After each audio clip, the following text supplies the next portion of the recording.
Hey there, let's talk a little bit about the 7 reasons salespeople fail. Now, most of you who know me know I'm very positive, and I like to focus on the positive things, what creates success. But there are times that highlighting pitfalls and danger zones can be very useful. It's like walking on a path at night.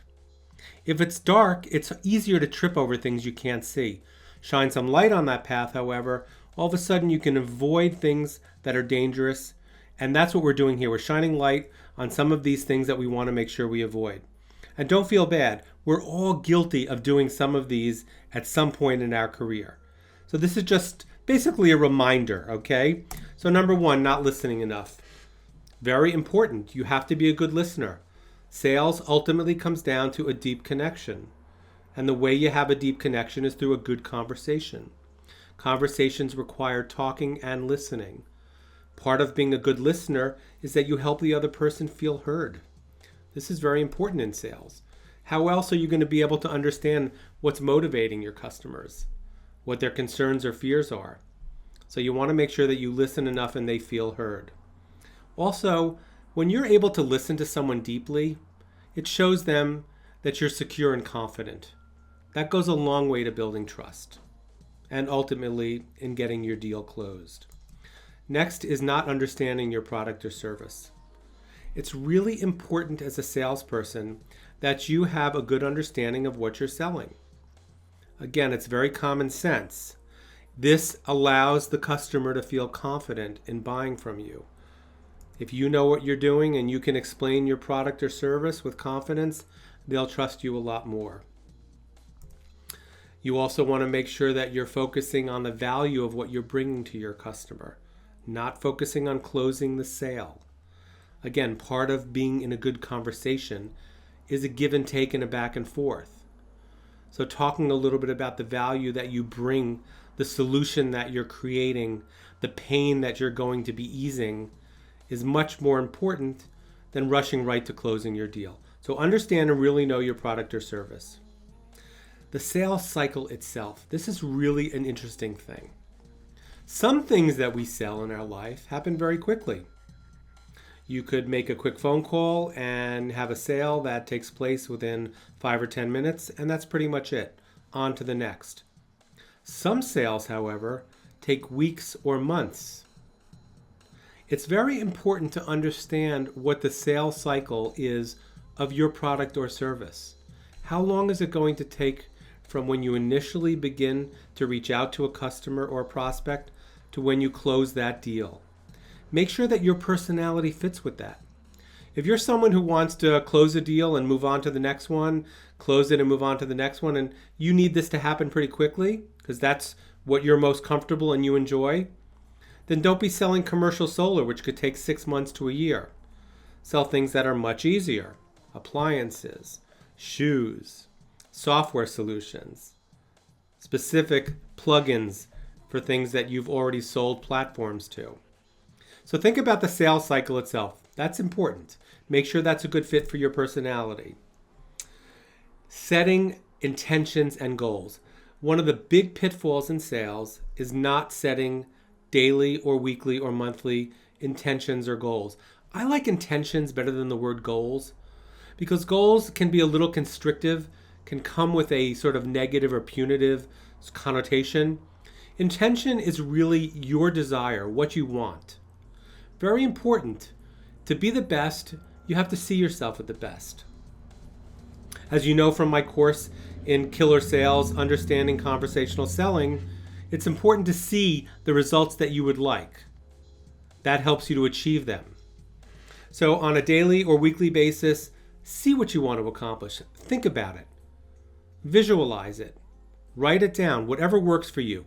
But make setting that intention or goal about your success or what you'd like to achieve in that time frame part of what you do. Not setting goals has another negative effect. It creates a seesaw, a roller coaster in results. You could have one great day and then you could have 3 bad days. That's very difficult for salespeople to handle. So trust me, setting goals and intentions will really stabilize that, and you'll have a much more balanced and even flow. So see yourself as the best and do it often. Focusing on the negative. This is really important. Part of being very successful in sales and in life is being able to focus on the positive, on what you want. Now, it's very easy to get sucked into the negative. Just turn the television on, stand by the water cooler, end up in the men's or ladies' room with some of your colleagues at work. People love to talk about things they're not really liking. I don't know why, it just happens. We're comfortable with that. Gossiping, talking about problems or personality defects with our bosses, other coworkers, the company we work for. That's very negative, and that's going to stop you from really succeeding. So even though we're surrounded by a lot of negativity, put it aside. Make a choice. Choose consciously at the beginning of your day. I'm going to focus on the positive today. I'm going to put principles above personalities. That's where I intend to put my energy, attention, and focus on what's positive, what I like about my company, what I like about the people I work with, what I want, the results I want. So focus on the positive. That's really important. Thinking you don't need to keep learning. This we'll call sales arrogance, thinking that you know it all. Very dangerous. It's extremely important to keep growing and to keep learning. That keeps you fresh and energized. It also just makes you smarter, more confident, and more able to talk about what you're selling or offering. Again, confidence is really important in building trust among your customer or clients. One of the best things we can do to stay confident is to keep learning and growing. I like to think of myself as a lifelong learner. You need to become a lifelong learner. Trust me, you'll never run out of things to learn about your product or service or sales or mindset or whatever it is. Keep learning and keep growing. This helps you to stay relaxed also. Again, it all feeds into this confidence thing. Not following up. This is huge. Following up is one of the most important things you can do, and by promising things and not following through, you will definitely lose the confidence and trust of your customer. Your word has to be your bond. You have to grow into a mindset and a behavioral pattern and a habit of doing what you say you're going to do. Following up is really important in sales. Oftentimes, the sales cycle requires more than one conversation. You'll leave one conversation with a customer wanting additional information, wanting to go over something again, wanting you to get something for them. So I want you to make sure that you think before you promise something, because I want you to get into that mindset of everything you say you will do, you do. Your word becomes your bond. This is huge. Well, I hope you've enjoyed this lecture on the 7 most common mistakes salespeople fall into. If you got a lot out of this, I would encourage you to enroll in my course, Killer Sales Learn Conversational Selling. It's on Udemy, which is the world's largest online learning platform.